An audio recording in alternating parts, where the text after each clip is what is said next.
henerasyon. Candon City Division, tara na! Mapagpalang araw, Grade 7, sa ating mga magulang at taga-subaybay ng mga bata. Malugod ko kayong inaanyayahan sa Tirad Pass Network DepEd Candon City Teleskwela, kanlungan ng kaalaman tungo sa kahusayan at kaunlaran. Ano pang hinihintay mo? Tara na! Ako, si Ma'am Prosy, ang inyong guro sa Filipino, Baitang 7 sa araw na ito. Handa ka na bang tumalunton ng mga makalumang panitikan, ngunit bago pa rin sa pandinig sa kasalukuyan? Kung gayon, ihanda mo na ang inyong ballpen, papel at Self-Learning Module 1, ikalawang markahan sa Filipino, Baitang 7. Tara na't magsimula na tayo! Ang ating aralin ngayong araw ay nakabatay sa most essential learning competency na ipapaliwanag ang mahalagang detalye, mensahe at kaisipang nais iparating ng napakinggang bulong, awiting bayan, alamat, bahagi ng akda at teksto tungkol sa epiko sa kabisayaan. At ang ating layunin ngayong araw ay natutukoy ang mensahe o kaisipang nais iparating ng bulong at awiting bayang napakinggan.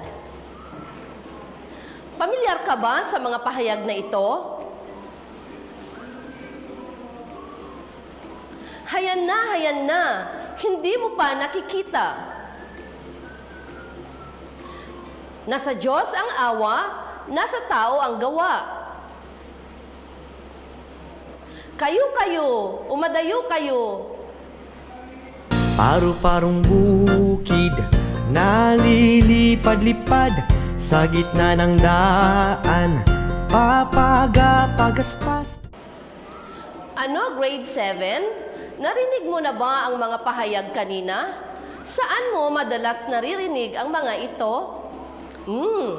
Ang mga ito madalas ay naririnig mo sa iyong mga kalaro o kaibigan, sa inyong mga guro at mga magulang, at sa mga nakatatanda sa inyo.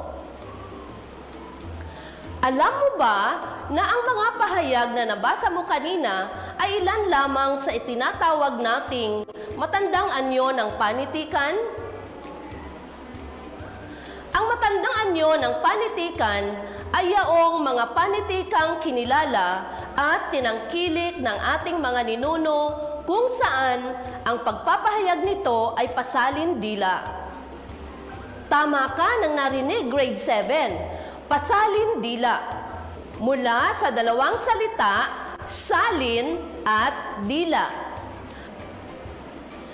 Ang pasalin dilang panitikan ay ang mga panitikang pinalaganap sa pamamagitan ng pagsasalin-salin ng pasalitang tradisyon mula sa iba't ibang henerasyon. Ang ilan sa mga uri ng panitikang lumaganap sa pamamagitan ng pasalindilang pamamaraan ay ang mga salawikain, sawikain, bugtong, awiting bayan, at mga bulong. Sa mga pasalindilang panitikan na aking nabanggit, ay bibigyang tuon natin ngayong araw ang awiting bayan at ang mga bulong. Handa ka na bang magbalik tanaw kung gaano kayaman ang Pilipinas sa mga sinaunang panitikan? Halika, makinig kang mabuti. Ang awiting bayan na tinatawag ding kantahing bayan ay isa sa mga uri ng sinaunang panitikang Pilipino na nasa anyong patula na inaawit at karaniwang binubuo ng 12 pantig sa bawat taludtod. Ang karaniwang paksa ng mga awiting bayan ay ang pang-araw-araw na pamumuhay ng mga tao sa isang bayan. Masasalamin sa mga ito ang mga kaugalian, karanasan, pananampalataya, gawain o hanap buhay. Taglay rin ng mga ito ang iba't ibang damdaming umiiral sa iba't ibang pagkakataon tulad ng kaligayahan sa panahon ng tagumpay, pag-ibig, at mga kasiyahan, kalungkutan sa panahon ng pagluluksa at kabiguan, galit sa gitna ng isang digmaan o labanan, at maging ng kapanatagan ng kalooban habang gumagawa ng mga pangkaraniwang gawain tulad ng pagtatanim, pamamangka, pagluluto, at iba pa. Narito ang mga halimbawa ng awiting bayan sa iba't ibang bahagi ng Pilipinas. Balitaw, Kundiman, Dalit, Diona, Dungaw, Kumintang, Kutang-Kutang, Soliranin, Maluway, Uyayi o Hele, Pangangaluluwa, Sambutani, Talindaw. Isa-isahin natin, grade 7. Balitaw, ito'y mga awit ng pag-ibig na ginagamit sa paghaharana ng mga Bisaya. Kundiman, ito naman ang bersyon ng mga awit ng pag-ibig sa mga Tagalog. Dalit, awit na panrelihiyon o himno ng pagkadakila sa may kapal. Diona, awit sa panahon ng pamamanhikan o sa kasal. Dungaw, awit sa patay ng mga Ilocano. Kumintang naman ay awit ng pakikidigma o pakikipaglaban. Kutang-kutang, mga awiting karaniwang inaawit sa mga lansangan. Soliranin, awit sa paggagaod o pamamangka. Maluway, ito ay awit sa sama-samang paggawa. Uyayi o hele, ito'y awiting panghele o pampatulog ng bata at tinatawag ding lullaby sa Ingles. Pangangaluluwa, awit sa araw ng mga patay ng mga Tagalog. Sambutani, awit ng pagtatagumpay. At Talindaw, isa pang uri ng awit sa pamamangka. Upang lalo mong maunawaan ito, pakinggan natin ang isang halimbawa ng awiting bayan mula sa Visayas, ang Dandansoy. Pakinggan mo at tukuyin mo kung anong uri ng awiting bayan ito.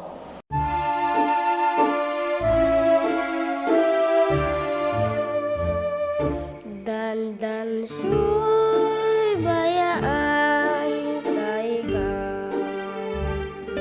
pauli ako sa payan, o galing ko ikaw ilawon, ang payan mo lang ang taon. Dandansoy kunin mo apason, bisan tubig di ka magbalon, o galing ikaw uwaon, sa dalan magbubon-bubon. Konbento sa diin ang kora, munisipyo sa diin hostisya, yari si Dansoy makiha sa pagigugma. Panyo mo kagining panyo ko, bisi-bisi kay tambihon ko, o galing kong magkasilong, banatakaw asawa mo ko. Naku, mukhang inantok ata kayo sa awiting inyong napakinggan ah. Natural lamang iyon, grade 7. Dahil ang awiting inyong napakinggan ay isang halimbawa ng uyayi o hele. Naunawaan mo ba ang nilalaman ng awiting iyong napakinggan? Sige nga, upang masubok natin, sagutin mo ang sumusunod na tanong. Ang iyong magiging sagot ay thumbs up o thumbs down. Una, ang Dandansoy ay isang awiting bayan ng Visayas.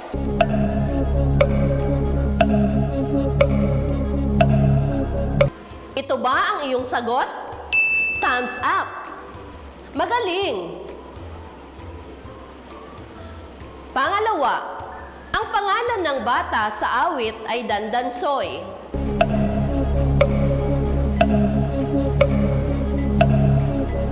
Tama ka kung ang sagot mo ay thumbs up.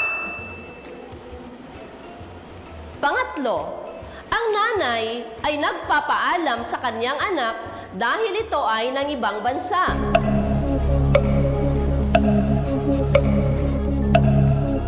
Makukuha mo kaya ang tamang sagot? Ang sagot ay thumbs down. Mahusay kung nakuha mo ang tamang sagot.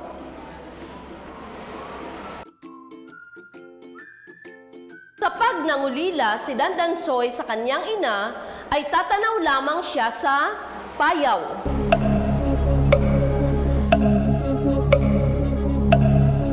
Ang tamang sagot ay thumbs up. Magaling. Panglima, ang lirikong sa dalan magbubon-bubon ay nangangahulugang kailangang magdala ng tubig mula sa balon si Dandansoy.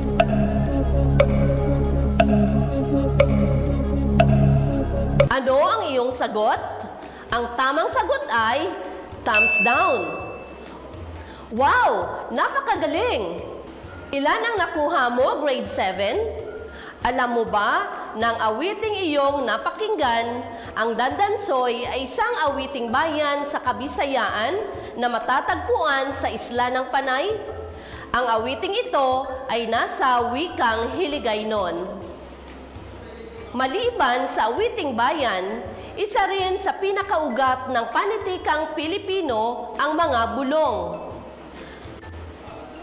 Ang bulong na tinatawag ding orasyon ay binibigkas pa rin ng marami nating kababayan, lalo na sa mga probinsya o lalawigan. Karaniwang sinasambit ito sa pagpapasintabi kapag napaparaan sa tapat ng isang nuno sa punso, sa kagubatan, sa tabing ilog, at sa iba pang lugar na pinaniniwalaang tirahan ng mga engkanto, lamang lupa o maligno. Binibigkas ang bulong para mabigyang babala ang mga nilalang na hindi nakikita upang maiwasang sila'y matapakan o masaktan. Pinaniniwalaan kasing kapag hindi sinasadyang masaktan ang mga nilalang na ito, ay maaari silang magalit, manakit, o magdulot ng hindi maipaliwanag na karamdaman. Gumagamit din ng bulong ang mga albularyo sa kanilang panggagamot. May bulong na binibigkas sa pagtatawas para gumaling ang isang nausog, sumakit ang tiyan, at iba pa. May bulong din para sa panggagamot sa isang nakulam, na maligno, o napaglaruan ng lamang lupa. Halimbawa ng bulong ay ang mga sumusunod. Tabi-tabi po, makikiraan po, kayo-kayo, apo. Ngayong may kaalaman ka na kaugnay ng mga pasalindilang panitikan tulad ng awiting bayan at bulong, tiyak kong handa ka na para sa iyong pagsasanay. Isulat mo lamang ang letra ng iyong sagot sa iyong sagutang papel. Bibigyan kita ng 5 segundo sa bawat bilang. Una, ang uyayi ay awiting bayan na iniuugnay sa A. Bangka, pamingwit, at isda. B. ina, hele, at sanggol. C. Walis, bunot, at basahan. D. Rosas, gitara, at pag-ibig.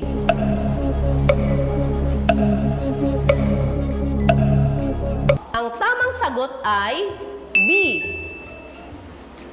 Magaling! Pangalawa, ang awiting bayan na magtanim ay di biro ay isang halimbawa ng A. Balitaw, B. Maluway, C. Sambutani, D. Talindaw.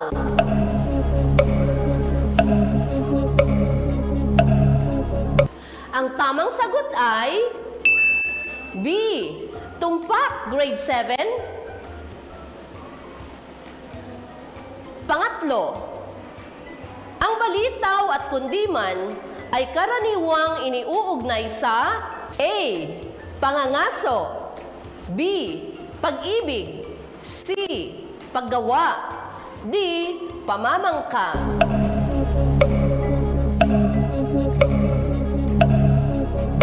Ang tamang sagot ay B. Ang galing mo, grade 7. Pang-apat, ang hilig sa pag-awit ng mga Pilipino ay karaniwang iniuugnay sa mga sumusunod maliban sa A. Pagiging mapamahiin, B. Pagiging masipag, C. Pagiging masiyahin, at D. Pagiging matampuhin. Ang tamang sagot ay A. Tumpak ka dyan, grade 7. Panglima, ang awiting bayan sa iba't ibang lugar sa Pilipinas ay karaniwang iniuugnay sa A. Material na kayamanan, B. Kultura at kaugalian, C. Pagdurusa, D.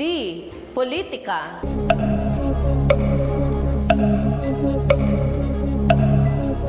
Ang sagot mo ba ay letter B? Magaling! Pang-anim, ano ang tawag sa ginagamit ng mga sinaunang Pilipino sa pang-engkanto? A. Awiting bayan, B. Tula, C. Mahika, at D. Bulong.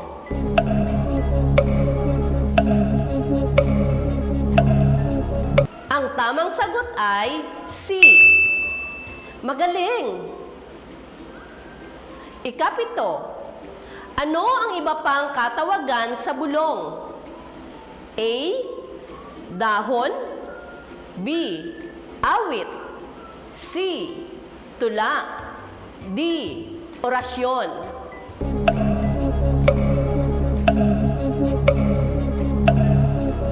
Ang tamang sagot, grade 7, ay D. Orasyon.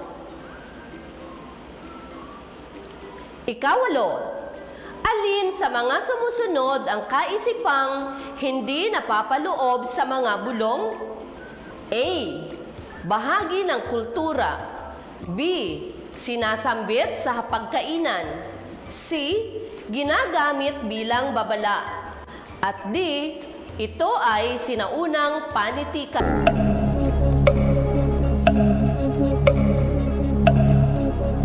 Tama ka, grade 7, kung ang sagot mo ay letter B. Pangsyam, tabi-tabi po. Ano ang ipinapahiwatig ng bulong na ito? A. Nagbibigay ng babala, B. Humihingi ng pahintulot, C. Paalala sa daan, at D. Makikiraan ang nagsasalita.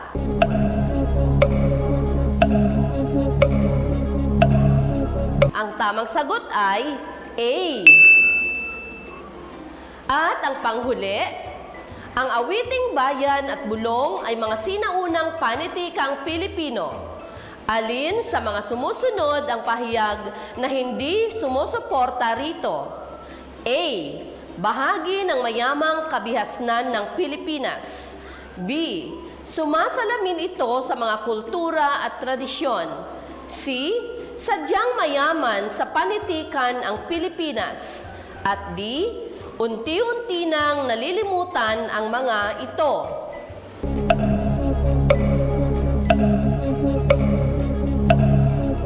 Tumpak Grade 7. Ang tamang sagot ay letrang D. Mga mag-aaral, nakuha niyo ba lahat ang mga tamang kasagutan? Napakagaling kung gayon. Hanggang dito na lamang tayo mga anak. Alam ko na marami kayong natutuhan ngayong araw na ito sa ating aralin. At alam kong nakapagbalik tanaw kayo sa mayamang panitikang pamana pa sa atin ng ating mga ninuno. Muli, ito ang inyong guro sa Filipino, Baitang 7, Ginang Prosi Asduyeng na nagsasabing, sa Filipino, makabuluhan ang iyong pagkatuto. Paalam!